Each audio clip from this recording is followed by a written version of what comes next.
श्रीकांत के समर्थन में मेरठ में महापंचायत, कहा जो नेता श्रीकांत त्यागी की मिठाई खाते थे, पैसा लेते थे, उन पर भी गैंगस्टर लगाया जाए। नोएडा में महिला से बदजुबानी करने वाले श्रीकांत त्यागी को मंगलवार सुबह मेरठ से गिरफ्तार किया गया है। नोएडा पुलिस ने श्रीकांत त्यागी को 3 लोगों के साथ दबोचा है। वहीं श्रीकांत पर पुलिस कार्रवाई को लेकर श्रीकांत त्यागी के समर्थन में मेरठ के त्यागी हॉस्टल में त्यागी समाज के लोगों ने महापंचायत की, जिसमें त्यागी समाज के लोगों ने श्रीकांत त्यागी की पत्नी और परिवार को प्रताड़ित करने का आरोप लगाया।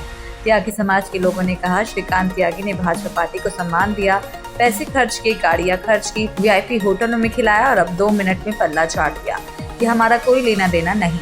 सभी बड़े नेताओं के साथ उसके फोटो है। मीडिया में चल रही हेडलाइन को लेकर भी लोगों ने विरोध जताया। साथ ही कहा कि जो नेता श्रीकांत त्यागी की मिठाई खाते थे, उससे पैसा लेते थे, उसके साथ उठते बैठते थे, उन पर भी गैंगस्टर लगाया जाए। वो भी गैंग में ही शामिल थे, उन पर भी कार्रवाई की जाए। जो नेता उसकी मिठाई खाते थे, उससे पैसा लेते थे, उसके साथ उठते बैठते थे, उन पर भी गैंगस्टर लगाया जाए। वो भी गैंग में ही शामिल है। तो मेरा दूसरा कहना यह है कि उन पर भी कार्रवाई की जाए। देखिए, ये हम लोग मेरठ की क्रांतिकारी भूमि पे त्यागी हॉस्टल के अंदर हैं और पूरा त्यागी समाज, जिस तरीके से श्रीकांत त्यागी प्रकरण आप देख रहे होंगे, उसने एक छोटे से गाली गलौज के मामले में उसके परिवार को प्रताड़ित किया जा रहा है, उसके संदर्भ में हम लोग सब इकट्ठा हुए हैं। और पूरा त्यागी समाज, जिस तरीके से श्रीकांत ने ये बोला है, महिला के साथ जो बदतमीजी की है, उसका हम सब लोग विरोध करते हैं। ये गलत किया है। उस पर जिन संगीन धाराओं में जो न्यायपालिका निर्णय देगी वो हमें समय मंजूर है, लेकिन किसी के परिवार के साथ आप किस तरीके की दुर्घटना कर रहे हैं कि उसका आप पानी रोक देते हैं, उसकी आप बिजली काट देते हैं, उस महिला को बिना किसी सर्च वारंट के अंदर घुस जाते हैं, उसको आप थाने में बैठाते हैं 48 घंटे तक। और आज सुबह की घटना है कि जो अनु त्यागी हैं, श्रीकांत की वाइफ हैं, उनको भी पुलिस थाने ले जाया गया। श्रीकांत जी अभी मेरठ से गिरफ्तार हो गए हैं, शायद आपको पता होगा, सरेंडर कर दिया है उन्होंने। ये सारी चीज़ें हैं। मैं एक चीज़ इस मंच के माध्यम से और बोलना चाहता हूँ, पूरा त्यागी समाज हमारा इकट्ठा है, लेकिन आप मुझे एक बात बताइए, जब झगड़ा 2 पक्षों में है तो निष्पक्ष जांच होकर एक पर कार्रवाई क्यों हो रही है? अभी जांच हुई भी नहीं है, एक पर कार्रवाई क्यों हो रही है? क्या आपने वो वीडियो देखी होगी, टीवी पर लगातार वो वीडियो चल रही है। उस वीडियो में क्या वो महिला श्रीकांत को उकसा रही है कि आप मुझे हाथ नहीं लगा सकते, श्रीकांत ने उसको हाथ लगाया। क्या सीआरपीसी की धारा 120A के अंतर्गत किसी को उकसाने के लिए उस पर कार्रवाई नहीं होनी चाहिए? तो ये सारी चीजें हैं कि देखिए, मांग हमारी ये है, जो भी कानून के अंदर सजा प्रदान हो किसी की महिला को, उसके सम्मान की ठेस पहुंचाने के लिए, वो श्रीकांत को दी जाए। दूसरी हमारी मांग है कि उसके परिवार का उत्पीड़न त्यागी समाज नहीं सहेगा।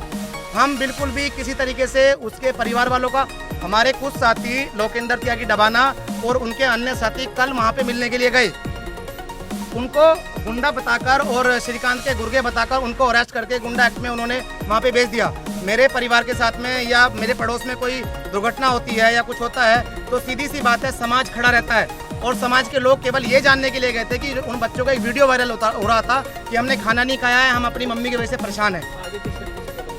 देखिए, त्यागी समाज बहुत सभ्य समाज है। हम लोग पढ़े लिखे हैं, कभी हम कहीं दंगा नहीं करते हैं, कहीं गाड़ियों में आग नहीं देते हैं, रेल में आग नहीं देते हैं। लेकिन हाँ, अगर भविष्य में इस तरह की घटना लगातार उनको प्रताड़ित किया जाएगा तो हम लोग पूरा त्यागी समाज, पूरे पश्चिम उत्तर प्रदेश का, हम लोग अपनी पूरी ट्रैक्टर टोली लेके ओमैक्स पूरी सोसाइटी का, हम लोग नोएडा के अंदर कम से कम 1000 ट्रैक्टरों से उस सोसाइटी का घेराव करेंगे और सरकार को ये चेताने का काम करेंगे कि किसी महिला के लिए, उस महिला के लिए मानवाधिकार है, लेकिन श्रीकांत की वाइफ के लिए मानवाधिकार नहीं है। उस महिला के सम्मान में, अनु त्यागी के सम्मान में पूरा त्यागी समाज इकट्ठा हुआ है और हमेशा रहेंगे हम लोग।